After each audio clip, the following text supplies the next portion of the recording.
সম্মানিত দর্শক, আমন্ত্রণ জানাচ্ছি মেট্রোসেম টু দ্য পয়েন্ট অনুষ্ঠানে। আমি তারিকুল ইসলাম মাসুম। যেখান থেকে আমাদের সাথে যুক্ত হয়েছেন শুভেচ্ছা, ভালো আছেন সেই প্রত্যাশা রেখে শুরু করছি আজকের অনুষ্ঠান। আজ আমাদের আলোচনার বিষয় নির্বাচনী রোডম্যাপ। এ বিষয়ে আলোচনার জন্য আমাদের সাথে স্টুডিওতে উপস্থিত আছেন বিএনপি চেয়ারপারসনের উপদেষ্টা অ্যাডভোকেট মাসুদ আহমেদ তালুকদার। আপনাকে ধন্যবাদ। আপনাকে স্বাগত। সম্মানিত দর্শক, আমাদের সাথে আরও উপস্থিত আছেন সাংবাদিক কলামিস্ট এম এ আজিজ। ধন্যবাদ। আপনাকেও স্বাগত জানাচ্ছি। আমরা শুরুতে বলেছি নির্বাচনী রোডম্যাপ। এখন একটা অন্তর্বর্তী সরকার বাংলাদেশে বিরাজ করছে। কি প্রেক্ষিতে তারা আসছে সেটা আমিও জানি, আপনিও জানেন এবং জনগণও জানেন। প্রধান উপদেষ্টা ডক্টর মোহাম্মদ ইউনূস বলেছেন যৌক্তিক সময়েই নির্বাচন অনুষ্ঠিত হবে। যৌক্তিক সময়টা কখন? ধন্যবাদ আপনাকে। এই যে যৌক্তিক সময়, এজন্যই রোডম্যাপ দরকার। কারণ হচ্ছে যে আমাদের এই 15 বছরে সমাজের এমন পরিবর্তন ঘটে গেছে যে জনগণের মনোজগতেরও পরিবর্তন ঘটে গেছে। এটা তো বিপ্লব হয় নাই, একটা ছাত্র জনতা আন্দোলন হয়েছে। আন্দোলনে স্বৈরাচার সরকারের পতন ঘটেছে, কিন্তু এটা বিপ্লব নয়, সমাজতান্ত্রিক বিপ্লব নয়। 60-70 বিপ্লবের পরে সাংস্কৃতিক বিপ্লব করে মানুষের মনোজগৎ তৈরি করবেন। তো সুতরাং এখানে অন্তর্বর্তীকালীন সরকার আসছে, নামটাই বলে দিচ্ছে ওনারা সারা জীবনের জন্য আসেন নাই।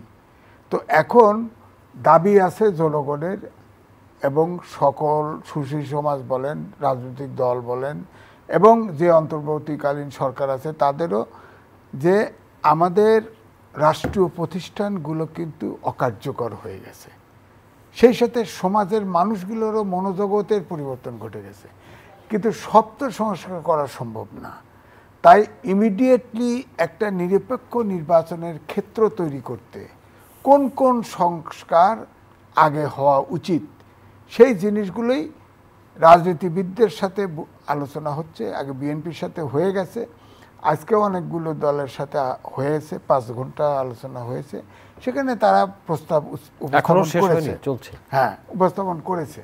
তবে আমার কাছে একটু মনে হয় কি জানেন, আমাদের দেশে রাজনৈতিক দল তো বড় কয়েকটা, ছোট ছোট দল আছে। যেসব দলের একটি ছোট্ট দল, তার 82 জন সদস্য আছে কিনা আমি জানি না, কিন্তু 82টা সংস্কার প্রস্তাব দিয়েছে। তো তাহলে এই অন্তর্বর্তীকালীন সরকারকে এরকম ভারী করে আলোচনার নামে ভারী করার কি দরকার? স্পেসিফিক কিছু সংস্কার করতে হবে। যেমন ধরেন রাষ্ট্রীয় প্রতিষ্ঠানগুলি অকার্যকর হয়ে গেছে।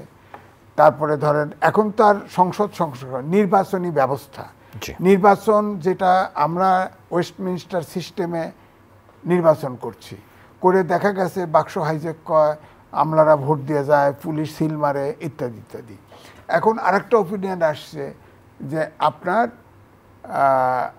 যে আনুপাতিক হারে নির্বাচনে যাওয়া যায় কি না, অর্থাৎ প্রত্যেকটা পার্টি একটা প্রতীকের নির্বাচন করবে, যে যত পার্টি যত অনুপাতে ভোট পাবে সেইভাবে সংসদ গঠিত হবে। সরকার তাদের দলের মধ্য থেকে সংসদ সদস্য নির্বাচন করে দিবে না, পার্টি নির্বাচনে যাবে। আমি লিখেছিও, পার্টি প্রত্যেকটা পার্টি, ধরেন বিএনপি, জামাত যদি ইলেকশনে যায়, যতগুলো পার্টি আছে সবাই একটা প্রতীক পাবে, পার্টি প্রতীক পাবে, নির্বাচন হবে।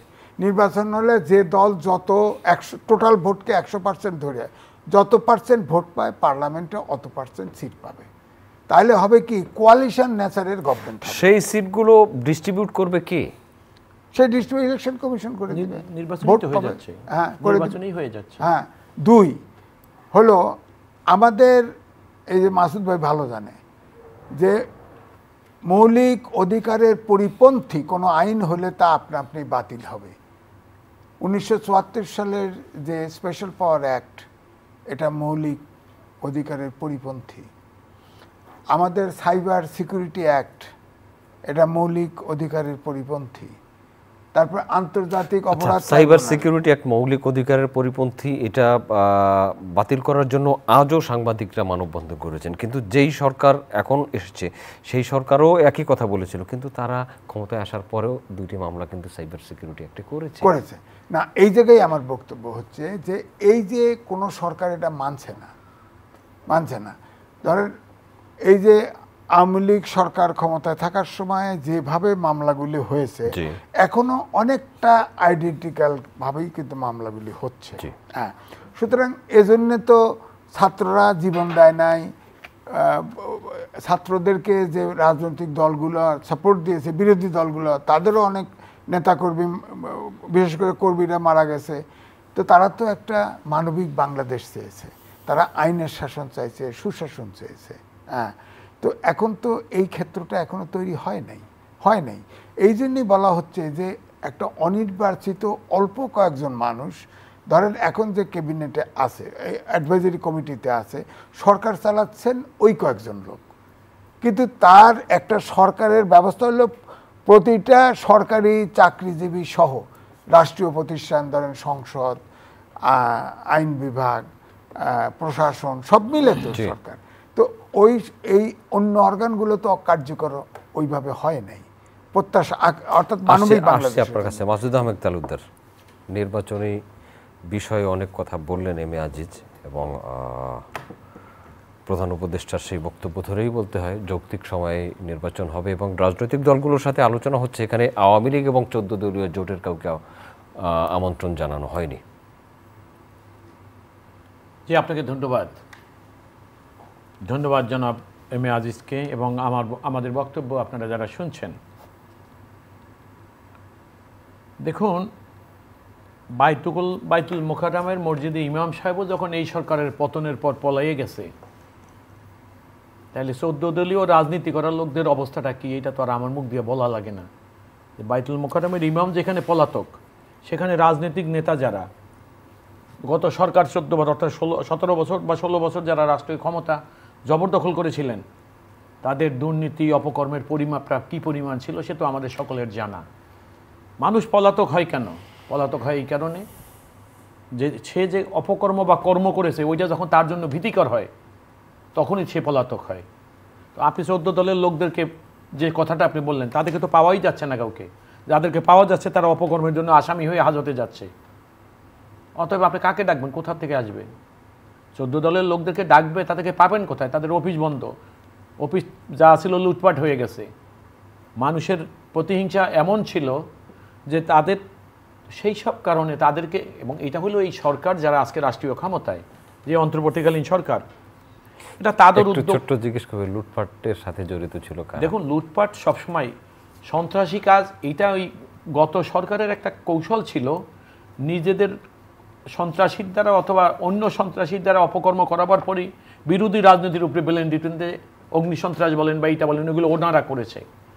সন্ত্রাস সাধারণ নিয়মে, আমি একজন ক্ষুদ্র আইনজীবী হিসেবে যতটুকু বুঝি, অপকর্ম সন্ত্রাস এগুলো সন্ত্রাসীরাই করে, এটা কোনো বিবেকবান মানুষের কর্ম না। কিন্তু গত সরকারের দায়িত্ব ছিল যে তারা তাদের বিপক্ষে যারা আছে, তারা যত ভদ্রলোক, ইউনিভার্সিটির টিচার হোক, মির্জা ফখরুল ইসলাম আলমগীরের নামে একটা মামলা দিয়েছিল সিটি কর্পোরেশনের ময়লার গাড়ি পোড়ানো। এই সন্ত্রাস মির্জা ফখরুল ইসলাম আলমগীর করেছে। আপনি বলেন মির্জা ফখরুল ইসলাম আলমগীর এরকম একটা ময়লার গাড়িতে আগুন দিতে পারে? এই কথা বিশ্বাসযোগ্য? এগুলোও ছিলেন। সুতরাং এই 14 দলের লোকদেরকে পাওয়া যাচ্ছে না। আমার নিশ্চয়ই এই সরকার যারা আছে তারা হয়তো চেষ্টা করছে বা করবে বা আদৌ করার মতো সময় হয়েছে, কিন্তু এগুলো তাদেরই সিদ্ধান্ত। আমার বক্তব্য, তাদেরকে যদি না পাওয়া যায় তাহলে এটার মূল কারণটা তাদের অতীত অপকর্মই তাদের এখন পলায়ন পর করে রেখেছে, যে কারণে তারা প্রকাশ্যে আসতে পারছে না, তাদেরকে হয়তো খুঁজে পাচ্ছে না। প্রতিদিন এমন ছোট ছোট মুহূর্তগুলো তৈরি করে জীবনের গল্প। Hatil, live and relive. আচ্ছা, মামলা বিষয়ে যেহেতু আপনি আমি ওখানে আছি, মামলা দেখাশোনা করেন, মামলার বিষয়গুলো আপনি ভালো। এখন যে মামলাগুলো হচ্ছে, ধরেন মানুষের পারসেপশন এক ধরনের, মানুষ জানে এদের সম্বন্ধে এক ধরনের যে তারা ব্যাংক লুট করেছে, টাকা চুরি করেছে, কিন্তু হত্যা মামলা হচ্ছে। দেখেন, আপনার একটা জিনিস মনে রাখা উচিত, 5 তারিখ পর্যন্ত যারা আহত হয়েছে এবং মারা গেছে, এই মারা যাওয়ার পর যারা আহত হয়েছিল 5 তারিখ থেকে এ পর্যন্ত মৃত্যুর মিছিলে কিন্তু অনেক নতুন লোক যোগ হয়েছে। তাহলে একটা স্বৈরাচার সরকার রাষ্ট্রীয় ক্ষমতা টিকানোর জন্য জনগণের শান্তিপূর্ণ আন্দোলনের উপরে যারা গুলি চালাতে নির্দেশ করেছেন, তারা হত্যা মামলার আসামি হবে না তো চুরির মামলার আসামি হবে? খুব স্বাভাবিক ব্যাপার। কিছু সাংবাদিকও এর মধ্যে মামলায় আসামি হয়েছে। আমার বক্তব্য, অপকর্মকারী সাংবাদিক আইনজীবী বলতে কোনো শব্দ নেই। অপকর্ম আমাদের দেশে কি এমন ঘটনা হয় না যে উকিল একজন সাংবাদিক তার স্ত্রীর গলা টিপে হত্যা করেছে? এমন হয় না লয়ার তার বউকে মেরে ফেলেছে? এরকম ঘটনা অপরাধী ঘটনায়। তাহলে কি উনি লয়ার হলে মাফ হয়ে যাবে? সাংবাদিক হলে উনি মাফ হয়ে যাবে? অপরাধী সে তার নিজস্ব অপরাধের জন্য দায়ী। অপরাধী অপরাধী, সে সাংবাদিক। এবার জজরাও বউ মাইরা ফেলছে, এরকম ঘটনাও আছে, আমি জানি, মামলাও হয়েছে, চাকরি থেকেও চলে গেছে। সুতরাং অপরাধী অপরাধী, এতে অন্য কোনো ক্যাটাগরিতে বিচার করা যাবে না। ওদের একটাই ক্যাটাগরি, তারা অপরাধী। এখন আপনি যে কথাটা বলছিলেন সংস্কার for road map of election, এই তো আপনি আবার ওই সরকারে আমার চলে যেতে হচ্ছে এই কারণে যে গত সরকারের আমলে আপনি দেখেন রাষ্ট্রের যে কোনো প্রতিষ্ঠান, উনি, সে, আপনি এবং আমি, আমরা মালিক ছিলাম, তার কোনো প্রতিষ্ঠান কি জনগণের কাছে ওনারা অবশিষ্ট রেখেছিলেন মালিকানা? সব প্রতিষ্ঠানের মালিকানা তারা নিয়েছিলেন জোর করে, এবং সেখানে তাদের দলীয় সবচাইতে দেশের সর্বোচ্চ বিচার ব্যবস্থা, যেটা মানুষের সবচাইতে নিরাপদ আশ্রয়স্থল, সেখানের বিচারকরা নিজেরা বিচারকের আসনে বসে বলেছিলেন আমরা ওতবদ্ধ রাজনীতিবিদ। আমি এটাকে দুষ্টমি করে অনেকে বলতেও শুনেছি, ওই সকল বিচারকদের সম্পর্কে অনেকে বলেছেন যে অ্যাপেলেট ডিভিশনে গেলে মনে হচ্ছে যে এটা অ্যাপেলেট ডিভিশন না, আওয়ামী লীগের প্রেসিডিয়ামের মেম্বারদের সভা।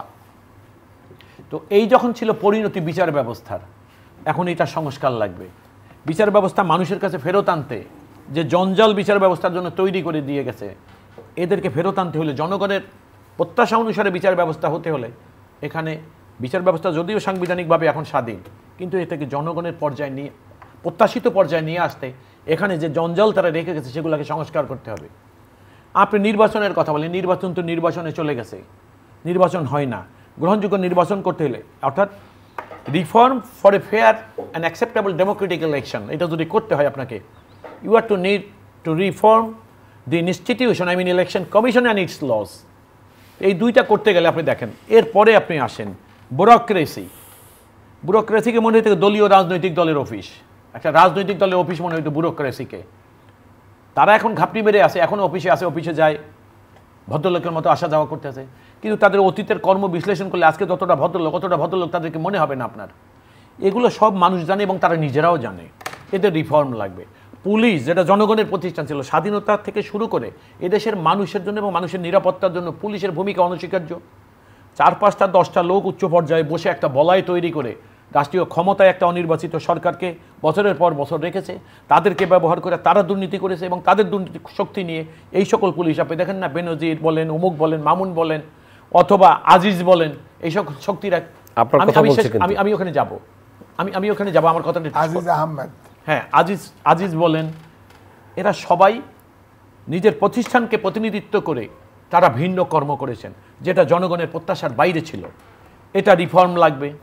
এখন রিফর্মের জন্য হোয়াট ইউ নিড টু কোন জায়গা থেকে শুরু করবেন? আমি বলছি আমি বললাম সকল প্রতিষ্ঠান যেখানে আপনি তাকাবেন, প্রেস ক্লাব বলেন, লয়ার, আইনজীবী সমিতি বলেন, আপনি যেখানে যাবেন সেখানেই রিফর্ম লাগবে। আর রিফর্মের বেসিসটা কি?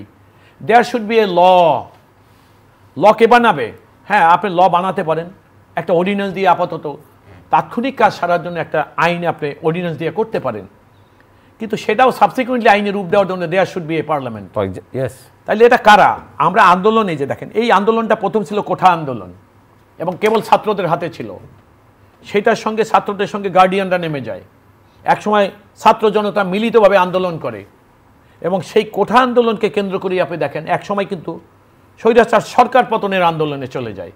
তাহলে আন্দোলনটার পরিণতি কিন্তু ঘটেছে ছাত্র জনতা মিলিতভাবে, এবং ছাত্ররা, আমি এই টকশোতে এখানে বসে বলে গেছিলাম যে it is a political problem, it should be politically resolved. আপনার এই টু দি পয়েন্টে আমি বলে গেছিলাম। আমাকে আমার প্রতিপক্ষ যিনি ছিলেন অ্যাটর্নি জেনারেল, উনি বলছিলেন তখন যে মাসুদ ভাইও কোর্টের কথার বাইরে এরকম কথা বলছে। দেখেন, আমি কোর্টের বাইরে কথা বলি নাই। আপনাদের কৌশল ছিল সকল ব্যাপার রাজনৈতিক আপনারা কোর্টের মুখোমুখি করে দিতেন মানুষকে, ছাত্রদেরকেও সেভাবে করে দিলেন। আর একটা কী করতেন আপনারা, যে এই যে ছাত্রদেরকে কোর্টের মুখোমুখি করে দিলেন, আমাদের ওখানে যাওয়ার দরকার নেই। আদালত সম্পর্কে আমার কোনো বক্তব্য নেই। আমার বক্তব্য হলো তারা রাজপথে গেছে এবং তারা বলছে যে এটা দেশের সরকার প্রধানকে সমাধান করতে হবে। তাহলে রাজনৈতিক সমাধান, সমস্যার সমাধান যে কোনো রাজনৈতিক উপায় করতে হবে। আমি সেখানে বলে গেছিলাম যে yes, it should be the prime minister to solve the problem because it is a political problem and it is their demand. তারা তো পরিহাস করেছে। আপনি আব্দুল কাদের নাকি একজন আসছিল, উনি, তারা সবাই তো ভাষায় আপনারা দেখেছেন কি ভাষায় কথা বলতেন তারা। আমার বক্তব্য হলো, আমি যে কথাটা বলছিলাম, আজকে তারা সরকার, আমরা সংবিধান বিষয়ে একটু কথা বলবো। না আমি ওখানে আসবো, আমি এখানে এটা এক লাইনে শেষ করে দিচ্ছি। আজকে যারা সরকার, এই সরকার in a power based on consensus. তাদের রিফর্ম করার জন্য তাদের সংসদ নাই, তাদের আইন পাশ করার জন্য তাদের সংসদ নাই, তারা জনগণের ভোটে নির্বাচিত না। তো তাদের আসছেন কেন? এই যে ছাত্র জনতার আন্দোলন যখন মিলিতভাবে সরকার পতনের আন্দোলন হলো এবং সরকার পতন হলো, সেখানে সবচেয়ে বড় স্ট্যান্ড কি হলো?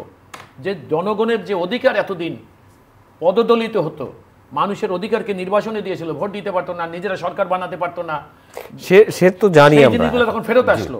তখন তারা এখন কি করতে পারবে?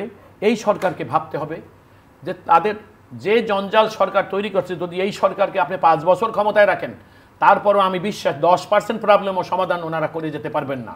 আসি না এইটাই লাস্ট সেন্টেন্স, আপনার কাছে আসবো তো। লাস্ট সেন্টেন্সটা এখানে, এটার কনক্লুশন সেটা কি জানেন আপনি?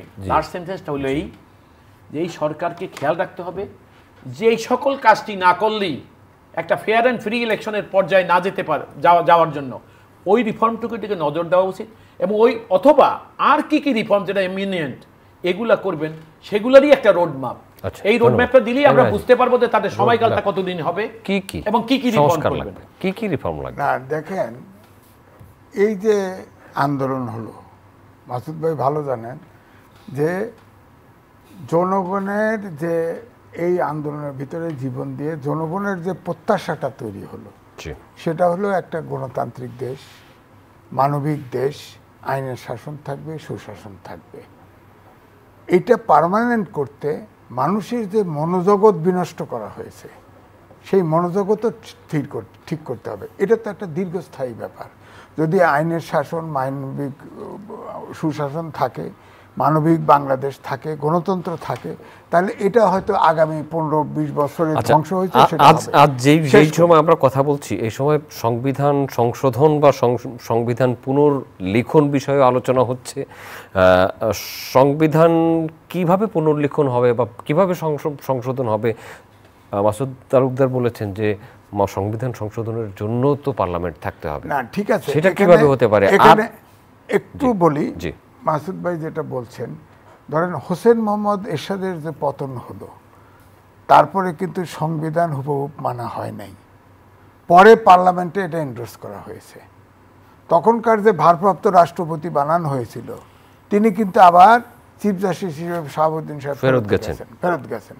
সুতরাং আমি বলবো এটা জনগণের এই যে ছাত্র জনতার আন্দোলন শুধু নয়, রাজনৈতিক দলগুলোও কিন্তু ছিল। 16টি বছর 15টি বছর বিরোধী দলগুলো জীবন দিয়েছে, কারাবরণ করেছে, অনেক কিছু করেছে, কিন্তু নির্যাতনের কাছে তারা কিন্তু মাথা তুলে দাঁড়াতে পারে নাই। ছাত্ররা যখন সামনে গেছে, একটা গুলি খেলে, ওই যে দেখেন না, হোম মিনিস্টার, আইজিপি এবং স্বরাষ্ট্র সচিব উপস্থিত ছিল। এক অফিসার দেখাচ্ছে তার মোবাইল থেকে, স্যার সবচেয়ে সমস্যা হচ্ছে একটা ফেললে অন্যগুলো আগে আসে, সরে না। অর্থাৎ ছাত্ররা এত নির্মোহ, তাদের কোনো আকাঙ্ক্ষা, মানুষ আস্থা রেখেছে এবং তাদেরকে এই আন্দোলনকে সব দল, বিএনপি বলেন, জামাত বলেন, ছোটোখাটো দল, যার যার শক্তি দিয়ে এটাকে সাহায্য করেছে। অর্থাৎ আওয়ামী লীগের সমর্থক ছাড়া জাতি সব একদিকে ছিল। অর্থাৎ এটা ইনডাইরেক্টলি ওই যে 7 অনুচ্ছেদে বলা আছে, পরিষ্কারভাবে বলা আছে দেশের মালিক জনগণ, এটাতে জনগণের প্রত্যাশা রিফ্লেক্টেড হয়েছে। এখন এই যে প্রত্যাশা, যেটা মানবিক বাংলাদেশ, গণতন্ত্র, এখন যদি গণতন্ত্র করতে চান, মাসুদ ভাই হয়তো একমত হতে পারবেন না, কারণ তিনি পদধারী রাজনীতিবিদ। কোন রাজনৈতিক দলের ভিতরে গণতন্ত্র আছে বলেন? তাহলে ওখানে সংস্কার দরকার আছে না? রাজনৈতিক দলের ভিতরে যদি গণতন্ত্র না থাকে, তারা যদি কেউ ক্ষমতায় যায়, তার হাতে তো গণতন্ত্র নিরাপদ নয়। আমি লিখেছি, বিশাল করে সমকালে ছাপা হয়েছে। তো এখন এটার ব্যাখ্যা দেয়, গণতন্ত্র আছে, এটার আবার নানাভাবে ব্যাখ্যা দেয়, যে আমরা কাউন্সিল ডাকি, সবাই একজনকে দায়িত্ব দেয়, হ্যাঁ, সে তখন করে ফেলে, তো ইত্যাদি ইত্যাদি কথা। কিন্তু আমরাও তো ছাত্র জীবনে পলিটিক্স করছি, গণতন্ত্রের চেহারা দেখেছি। গণতন্ত্রের জন্য তো মানুষ চেহারা কি গণতন্ত্রের চেহারা কি দেখেছেন আপনি? না, চেহারা দেখি নেই, কথার কথা। গণতান্ত্রিক চর্চার যে ক্ষেত্র, কিছু কিছু ব্যাপার, অর্থাৎ নেতা নির্বাচন করে নিচের থেকে, আগে কাউন্সিলর বলানো হতো, যে জেলা লেভেল থেকে নেতারা এসে তারা ভোট দিয়ে বা সমর্থন করে নেতা বানাতো। এখন দেখেন এই যে সরকারি দল ছিল আওয়ামী লীগ, 10টা সাধারণ সম্পাদক প্রার্থী ছিল, পত্রিকা মিডিয়াতে সব চেহারা দেখাইছে নয়। এরপরে দেখা গেল প্রস্তাব ইশারা কোত্থেকে আসলো, একটা প্রস্তাব, একটাই উপাদেউল কাদের সাধারণ সম্পাদক, শেষ। অন্য দলে আপনি দেখেন, বিএনপিতে দেখেন, যদি যে ভারপ্রাপ্ত চেয়ারম্যান তিনি যা করবেন সেটাই হবে, সেটাই হবে। হয়তো কাউন্সিল সেশন ডাকবে, কিন্তু প্রস্তাব হয়তো একটা আসবে, ওইটাই হবে।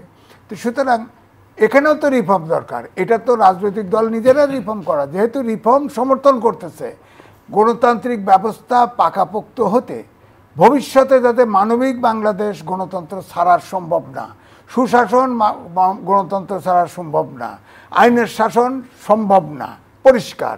আবার এই সব দল তাদের নিজেদের 17টা মেজর সংবিধান সংশোধন করেছে, মূলত পার্টিগুলোর তাদের নিজস্ব ইন্টারেস্টে। এখন ওই সংবিধানই কিন্তু বলে দিছে মৌলিক অধিকারের পরিপন্থী কোনো আইন হলে অটোমেটিক বাতিল। বাতিল হয়েছে, হয় না, আমি শেষ করছি। এই জন্য আমি বলছি যে যদি সত্যিকার অর্থে আমরা গণতান্ত্রিক মানবিক একটা বাংলাদেশ চাই, সর্বস্তরে গণতন্ত্রের মতো করে রাষ্ট্রীয় প্রতিষ্ঠান যেমন রাজনৈতিক দলগুলো সর্বস্তরে গণতন্ত্র চর্চার কথা বলছেন। দেখুন আজিজ ভাই কথাগুলো কিভাবে কি বুঝে বলছে আমি জানি না। সর্বস্তরে গণতন্ত্র হলে বাসার 15 দিন ওনার রান্না করতে হবে, এখন তো ওনার স্ত্রী করেন, আর 15 দিন ওনাকে করতে হবে। উনি সর্বস্তরে গণতন্ত্র যদি এইটাকে মিন করে, তাইলে আর আমার এই ব্যাপারে কোনো বক্তব্য নাই। রাজনৈতিক দলে গণতন্ত্র আছে কি আছে না, এটা আজিজ ভাই যেহেতু কোনো রাজনৈতিক দলের সদস্য না, উনি জানে না। কিন্তু উনি প্রেস ক্লাবের মতো একটা জায়গার কিন্তু উনি নেতা, সেখানে একটা গঠনতন্ত্র আছে, সেটা অগণতান্ত্রিক কিনা এটা উনি ওটার উত্তর দিবে। রাজনৈতিক দলে রাজনৈতিক দলীয় গণতন্ত্র, এই কথাটা ওনাকে জানতে হবে। গঠনতন্ত্র তাদের নিজস্ব গণতান্ত্রিক ধারায় তৈরি হয়। রাষ্ট্রীয় গণতন্ত্র আর রাজনৈতিক দলীয় গণতন্ত্র দুইটা ভিন্ন জিনিস, এইটা আমার বন্ধুকে জানতে হবে। আর পরিবারের গণতন্ত্র, আর পরিবারের গণতন্ত্র এখন 15 দিন উনি রান্না করবে, 15 দিন ওনার ওয়াইফ করবে, that is political democracy. Political রান্না না করলে হেল্প করব, আমি বলছি হেল্প করেন কি না, খাইয়া হেল্প করা তো আর হেল্প না, রান্না করতে হবে। হ্যাঁ, পশ্চিমা দেশে করে তো, করে, কিন্তু আপনাকে করতে হবে। আমি বলছি আপনার গণতন্ত্রের ডেফিনিশন অনুসারে এটাকে কাঠামোতে নিয়ে আসতে হবে, রুটিন থাকতে হবে। এখন বিষয়টা হলো দেখেন, রাষ্ট্র মানে মেরামত, এটা নিয়ে আর এই টক শোতে আপনাদের নানা রসিকতা হয়েছে। সম্মানিত দর্শক, থাকুন আমাদের সাথে, আমরা আছি চ্যানেল আই এর অনলাইন প্ল্যাটফর্মে। মানে আমার কথাগুলো জি না হবে না, ওই তো ইউটিউব ছেলে এখন কি বলবো? হ্যাঁ হ্যাঁ বলবেন। তাহলে শুনেন, ছাত্র জনতার আন্দোলনের কথা বলছি। এই জনতা রাজনৈতিক নেতা কর্মী এরা আর বাইরে না। রাজনৈতিক দলের যখন সম্পৃক্ততা হয়েছে এই দাবির সঙ্গে, এবং সেটা যখন স্বৈরাচার পতনের রূপ নেয়, তখনই কিন্তু আপনাকে একটা জিনিস বলি, আজকে কত লোক মারা গেছে। আমাদের দলীয় 69 জনের তালিকা অলরেডি আমাদের কাছে আছে এখন, তারা এই আন্দোলনে মারা গেছেন, বেশি মারা গেছে। এটা শুধু একটা অনুমান, একটা সংগঠনের, আমাদের একটা সংগঠনের 59 জন। আমাদের অন্যান্য সংগঠনের হিসাবগুলো আমরা এখনো পাই নাই, দেখা যাবে 200, 300, 400 ছাড়াই গেছে। এখনো কয়েকশো আহত আছে, অন্ধ হয়ে গেছে, হাসপাতালে চিকিৎসা আছে, প্রায় দিনই তাদের 1-2 পৃথিবী থেকে চলে যাচ্ছে। সুতরাং এই যে আজকের সরকারের যে রাষ্ট্রীয় ক্ষমতায় অধিষ্ঠিত, এটা রাজনৈতিক দল, ছাত্র জনতা এবং জনতার মধ্যেই আমি রাজনৈতিক দলের নেতা কর্মীদেরকে, কারণ আমরা যাই রাজনীতি করি না কেন, আমরা তো দেশের নাগরিকও নাকি? যারা রাজনীতি করেন না তারা আমাদেরকে নাগরিক হিসেবে মানতে চান না, আমরা তো নাগরিকের দেশে, বড় নাগরিক হিসেবে। এখন আরেকটা জিনিস হলো কি, দেখেন এটা ঠিক, আমি শুরুতে বলেছি, আমি আবারও বলি, হোসেন মোহাম্মদ এরশাদ চলে যাওয়ার পর যে গভর্নমেন্ট হয়েছে, that was based on the article 7 of the constitution. ওখানে বলাই আছে যে, সংবিধানে বলা আছে যে মানুষের অভিপ্রায়, that will be the main source of the laws. আজকে জনগণ যা ভাবছে, অর্থাৎ শাহাবুদ্দিনকে ক্ষমতায় বসাবার দিন জনগণ যা ভাবছিলেন, জনগণ ভাবছে, এটা কিভাবে জানলেন আপনি? জনগণকে প্রতিনিধিত্ব করে রাজনীতিবিদরা। তো that was a political consensus that mister Shahabuddin will hold the government, এবং তাই করেছিলেন। তাহলে জনগণের ওই ইচ্ছাই, যেটা আজকে জনগণ ভাবছে রাজনৈতিক দল তাদের প্রতিনিধিত্ব করে, সেভাবে করেই সেই কনসেনসাসের বেসিসেই শাহাবুদ্দিন কেনেছিলেন, সেই কনসেনসাসের বেসিসে আজকের গভর্নমেন্ট ক্ষমতায় আসছে। সুতরাং এই যে government based on the consensus, আজকের জনগণ যা ভাবছে আগামীকালকে সেটাই হবে আইন, এটাই হলো আমাদের সংবিধান। তো আমি আপনাকে যে কথাটা বলছিলাম সেটা হলো এখন ভাষার, দেখেন আমি সবসময় একটা কথা বলি, এই টু দি পয়েন্ট এখানে বলে গেছিলাম, আমার সাথে ছাত্র আন্দোলনের 2 জন ছিলেন, কোটা বিরোধী আন্দোলনের 1 জন ছিলেন, আমি বলে গেছিলাম যে ছাত্র আন্দোলন যখন শুরু হয় আর ওই আন্দোলনে তখন ঢাকা বিশ্ববিদ্যালয় যোগ দেয়, আমার এই 70 বছর বয়সে আমি দেখি না ওই আন্দোলন ব্যর্থ হতে। আপনাকে কিন্তু মনে হয় না 70? ভাই এইটা এখন কিছু করেন, এটা আমার দুর্ভাগ্য অথবা সৌভাগ্য। তাহলে ব্যাপারটা কি দাঁড়ায় দেখেন, আপনার দেশের ভাষা আন্দোলন বলেন, 69-এর গণ আন্দোলন বলেন, দেশের স্বাধীনতা যুদ্ধ বলেন, ঢাকা ইউনিভার্সিটি সম্পৃক্ত হয়েছে মানে তা কামিয়াব হয়েছে আন্দোলন, ওই আন্দোলন চূড়ান্ত রূপ লাভ করেছে এবং মানুষের। তাই এখন আমাদের দেশে কি হল দেখেন, এখন যেটা হয়েছে সেই জন্য এই ছাত্র আন্দোলনের এটার, এবং এটা ঠিক রাজনীতিবিদদের রাজনৈতিক সরকার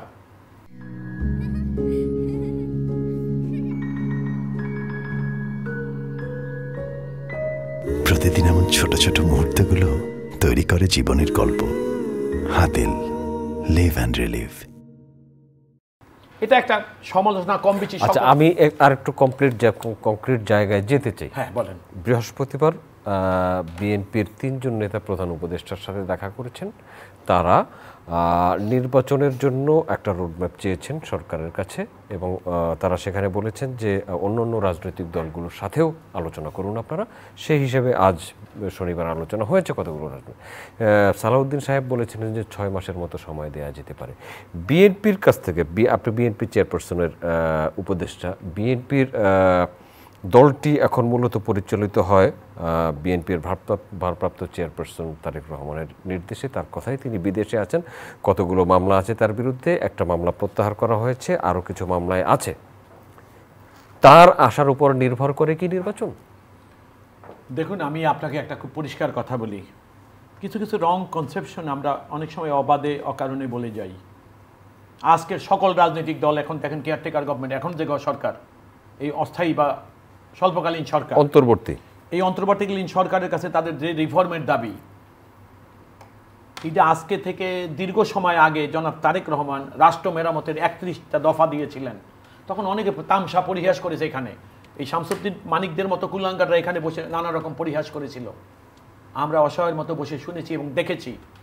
এবং আসল ব্যাপারটা হলো কি, রিফর্ম এটা আমরা রাজনৈতিক দল, রিফর্ম এটা পলিটিক্যাল রিফর্ম, পলিটিক্যাল সাপোর্ট ছাড়া কোনো রিফর্ম পৃথিবীতে হতে পারে না।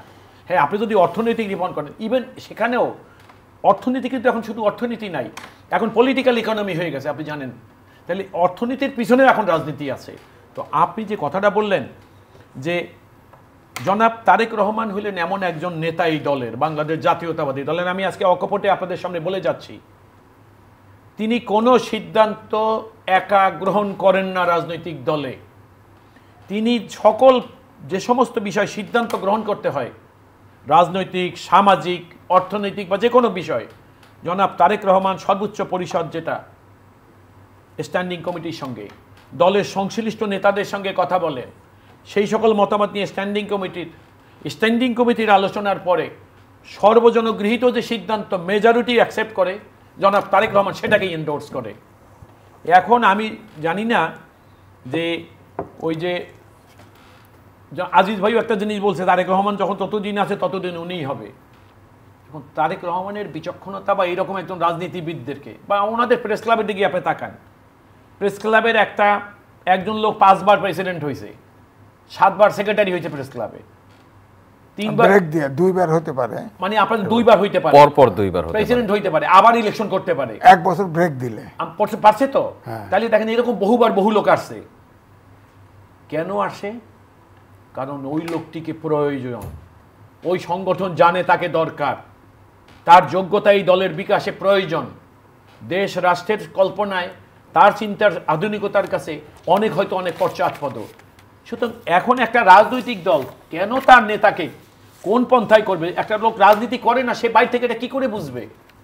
আমরা জানি আমাদের দলের নেতা নেতৃত্ব গণতন্ত্রটা কি। আপনি দেখেন কালকে একটা ইলেকশন হচ্ছে, আগামীকাল ওনার প্রেস ক্লাবের কথাই বলেন বা অন্য একটা জায়গায় পার্লামেন্টের বা বাই ইলেকশন অথবা একটা চেয়ারম্যানের, একটা লোক গিয়ে কি করলো দেখেন আপনি, আমি ইলেকশন করলাম, আজিজ ভাই প্রার্থী হলো না, ইলেকশন কমিশন শুধু আমার প্রার্থীটা পাইলো, তখন আমি তো আনকনটেস্টেড নির্বাচিত হলাম। ইলেকশন কমিশন বিষয়ে একটা ছোট্ট জিজ্ঞাসা আছে, আপনি আইনজীবী, আমরা জানি 16 নম্বর অনুচ্ছেদ সম্ভবত 16 amendment election commission, election commission যদি সংসদ যদি বাতিল হয়ে যায় বা অকার্যকর হয়ে যায় বা বাতিল করে দেওয়া হয়, 90 দিনের মধ্যে কিন্তু নির্বাচন করার একটা বিধান আছে।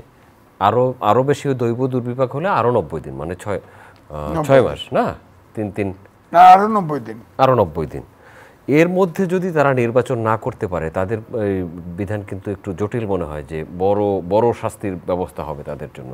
তারা যদি এই 90 এর মধ্যে নির্বাচন করতে না পারে, তাহলে তাদের শাস্তি কি হবে বা তাদের ব্যবস্থা কি হবে? সব সংস্কারের কথা বলা হচ্ছে, কিন্তু সরকার আসার পর নির্বাচন কমিশন নিয়ে কিন্তু কেউ কোনো কথা বলছে না এখনো। জি, আপনাকে ধন্যবাদ। আমি একবার আলজেরিয়া গেলাম, আলজেরিয়াতে সারা মরুভূমি দেখার জন্য। তো ওই দিন কোরবানির দিন ছিল, এটা আমার জানা ছিল না। তো আমরা গাড়িতে তারা সবাই বললেন, আরে আজকে তো কোরবানির দিন, তাহলে চলেন আমরা নামাজ পড়ি। তো সবাই জামাতে দাঁড়িয়ে গেলাম। যে লোক আমার ইমামতি করতেছিলেন সে লোক ভুল সূরা পড়তেছিলেন।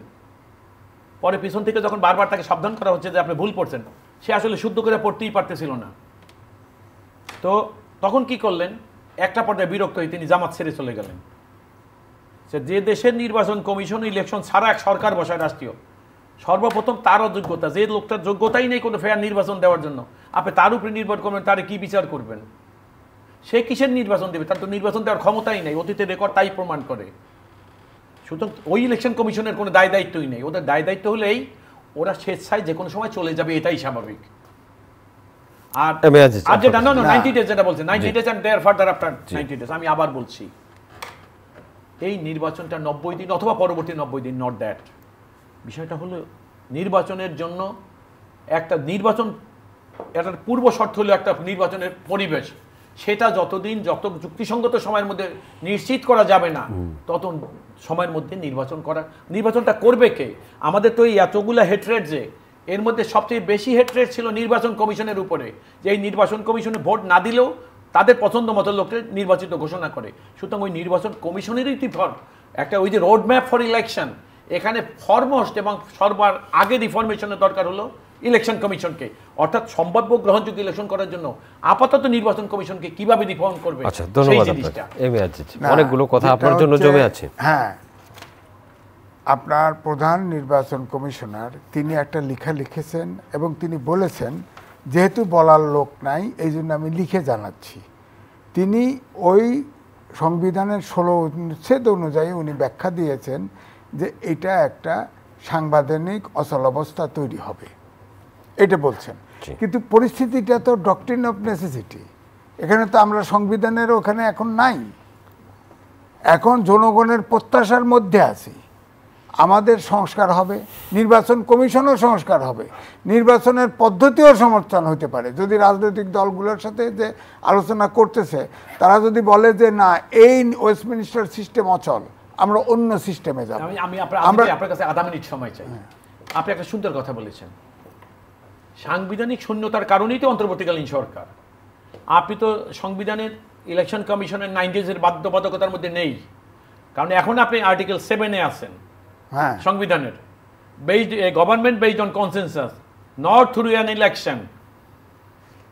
সুতরাং এখন ওই যে বাধ্যবাধকতা যেটা নাই, যেদিন সরকার নাই সেদিন থেকে ওই দিন ওইটাও নাই। মুরগি মারা গেছে, এখন আন্ডাও নাই। আমি বলছি, আপনি বুঝেছেন, আমি আবার বলছি, মুরগি মারা গেছে, আন্ডাও নাই। হ্যাঁ, হোসেন মোহাম্মদ এরশাদ যে পদত্যাগ করলো, তারপরে যা করা হলো সেটা সংবিধান অনুযায়ী হুবহু করা হয় নাই। পরে আপনার সংবিধান সংসদে সেটা পাশ করে নেওয়া হয়েছে। এখনো ধরেন আমরা ওই অবস্থায় বিরাজ করছি, অর্থাৎ সংবিধানের 7 অনুচ্ছেদের উপরে ভর করে আছি।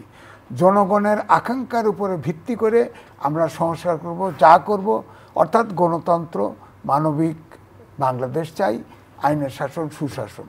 এটার জন্যে যে সংস্কারগুলি দরকার যেমন ধরেন সংবিধানে যে আলোচনাগুলি হচ্ছে না, দুইটা আলোচনা হচ্ছে, সেখানে সংবিধান পুনর্লেখন এবং সংবিধান সংস্কার চাইছে, সংশোধন চাইছে। আমি কিন্তু এটার সাথে একমত। কারণ হচ্ছে যে এই সংবিধান বাংলা এবং ইংরেজি ফর্মে পাওয়া যায়, এটা পড়তে দাঁত ভেঙে যায়, অর্থ বোঝা যায় না, অর্থ বোঝা যায় না, আমি পরিষ্কার বলছি। এক, আবার এটার ব্যাখ্যা দিতে আবার বলা আছে আপিল বিভাগে যেতে হবে। যার বাংলা বোঝা যায় না, ইংরেজি বোঝা যায় না, তাকে রিরাইট করার দরকার আছে।